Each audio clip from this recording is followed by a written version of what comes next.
आइए अब समझ लेते हैं कि बहुत सारे स्टॉक्स एंड न्यूज हैं और ऑफ कोर्स रिजल्ट सीजन तो चल ही रहा है, तो इन सबके बीच किस तरह के क्यूज मिल रहे हैं इनको समझ लिया जाए। नुपुर हमारे साथ पूरी डिटेल्स लेकर जुड़ चुकी हैं। नुपुर मॉर्निंग, पहले तो बताइए ओवर द वीकेंड कौन कौन से नंबर्स आए हैं और क्या हाईलाइट्स रहे हैं। Good morning. काफी सारे नंबर्स आए। एसबीआई की शुरुआत करें तो यहाँ पे एनआई में आपको 6% की बढ़त दिखेगी। हालांकि मुनाफा बिल्कुल फ्लैट ग्रोथ यहाँ पर आती हुई दिखे, अनुमान से बेटर यहाँ पे मुनाफे में ग्रोथ आती हुई नजर आई है। प्रोविजंस में बढ़त क्वार्टर ऑन क्वार्टर आधार पर देखने को मिली है। ग्रॉस एनपीए नेट एनपीए अनुमान मुताबिक ही आते हुए नजर आए। मैनेजमेंट की कमेंट्री काफी इंपॉर्टेंट है यहाँ पर, और साथ ही साथ जो डिपॉजिट ग्रोथ है वो थोड़ी स्लो डाउन होती हुई दिखी है, लेकिन मैनेजमेंट का कहना है कि डिपॉजिट ग्रोथ एडवांसेस की ग्रोथ मेंटेन रखेंगे FY25 के लिए, और मार्जिन भी मेंटेन होते हुए नजर आएंगे। टाइटन यहाँ पर एक्चुअली क्वार्टरली अपडेट के बाद काफी कुछ क्लियर हो गया था, नंबर्स उतने बुरे नहीं नजर आ रहे हैं यहाँ पे, लार्जली इन लाइन कह सकते हैं आते हुए दिखे। हायर डिप्रिसिएशन और फाइनेंस कॉस्ट की वजह से मुनाफा अनुमान से कम आपको दिखेगा, लेकिन एबिट मार्जिन ज्वेलरी सेगमेंट में काफी बेटर आते हुए दिखे। रेवेन्यू में 12% की बढ़त है, मार्जिन 9.4% के आसपास है। ज्वेलरी के एबिट मार्जिन में देखें तो 10.5 से 10.8% का अनुमान था, 10.4% के आसपास आते हुए नजर आए। ब्रिटानिया काफी अच्छा क्वार्टर रहा है, वॉल्यूम ग्रोथ अनुमान से काफी आगे आती हुई नजर आई है। रेवेन्यू में 6% की बढ़त है। ग्रॉस मार्जिन में 400 बेसिस पॉइंट का सुधार आपको दिखेगा। नॉर्मल जो एबिटा मार्जिन से वो भी 18% का अनुमान था, 18% के आसपास आते हुए नजर आए। डोमेस्टिक वॉल्यूम ग्रोथ 8% के आसपास है, अनुमान 6 से 7% की ग्रोथ का था।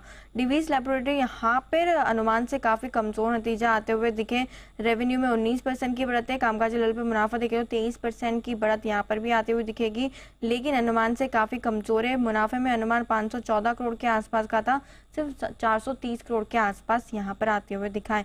कैश में काफी नतीजा है। CDSL 71% की ग्रोथ रेवेन्यू में नजर आ रही है। कामकाजी लेवल पर मुनाफा 90% से बढ़कर आते हुए दिखा है। मार्जिन में एक्सपेंशन है, मुनाफा भी 80% की ग्रोथ यहाँ पर देखने को मिली है। जेके टायर कमजोर ऑपरेशनली कमजोर नतीजे, लेकिन ऑपरेशनली स्ट्रॉन्ग आपको दिखेंगे।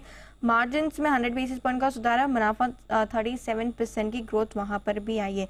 FL India quarter on quarter आधार पर नंबर्स काफी बेटर है। रेवेन्यू में 3% की बढ़त है, मार्जिन में भी 100 बेसिस पॉइंट का इंप्रूवमेंट देखने को मिला है। अमरा राजा एनर्जी यहाँ पर रेवेन्यू में 16% की बढ़त है, कामकाजी लेवल पर मुनाफा देखें तो 19% की बढ़त यहाँ पर भी आती हुई दिखेगी। मार्जिन में 40 बेसिस पॉइंट का इंप्रूवमेंट है, और मुनाफा 26% से बढ़कर इस क्वार्टर में आते हुए दिखा है। ऑलराइट, चलिए ये तो वो नंबर्स हैं जो ओवर द वीकेंड निकल कर आए, लेकिन नुपुर आज के महत्वपूर्ण ट्रिगर्स कौन से, और आज भी कुछ नंबर्स होंगे? बिल्कुल, भारतीय एयरटेल ONGC के आज निफ्टी से नतीजा आते हुए नजर आएंगे। दीपक नाइट्राइट, मैरिको, टाटा केमिकल्स पर भी करना है फोकस, ये कंपनीज के भी आज आने वाले हैं नतीजे। सेरा सैनिटरी जहां पे बोर्ड बैठक में बायबैक पर विचार किया जाएगा। BLS इंटरनेशनल बोर्ड बैठक के फंड जुटाने पर विचार होता हुआ दिखेगा। Tata consumer products rights issue जो है वो आज से ओपन हो जाएगा, 5 से 19 अगस्त तक खुला रहेगा, और यहाँ पर फोकस करके चलेंगे। और अरविंद फार्मा बायबैक की प्रक्रिया यहाँ पर भी ओपन होती हुई दिखेगी, 1460 रुपए के भाव पर बायबैक किया जाएगा। BLS E services 7% lock in जो है वो आज खत्म होता हुआ नजर आएगा। एक स्टेट बर्जर पेन 3 रुपए का डिविडेंड एडजस्टमेंट यहाँ पर देखने को मिलेगा। ब्रिटानिया में 73 रुपीज का, चंबल फर्टिलाइजर में भी 3 रुपए का डिविडेंड एडजस्टमेंट आज के दिन होता हुआ दिखेगा। रिकॉर्ड डेट है Welspun living buyback 1.26 crore shares, total size देखे तो 278 करोड़ के आसपास की है। प्राइमरी मार्केट में सीगल इंडिया का IPO दूसरे दिन करीबन 1.25 गुना बढ़ते हुए दिखा है। आज IPO बंद होने वाला है। रिटेल में देखें तो 1.6 टाइम्स का सब्सक्रिप्शन यहाँ पे आते हुए दिखा है। ओला इलेक्ट्रिक पहले दिन का अपडेट 35% की IPO अब तक बढ़ते हुए नजर आया है। अंबुजा सीमेंट जहाँ पर 1600 करोड़ के निवेश के साथ कंपनी बिहार में 6 मेट्रिक टन पर एनम जो यूनिट है वो लगाने वाली है। प्रोजेक्ट 3 फेजेस में शुरू होता हुआ नजर आएगा।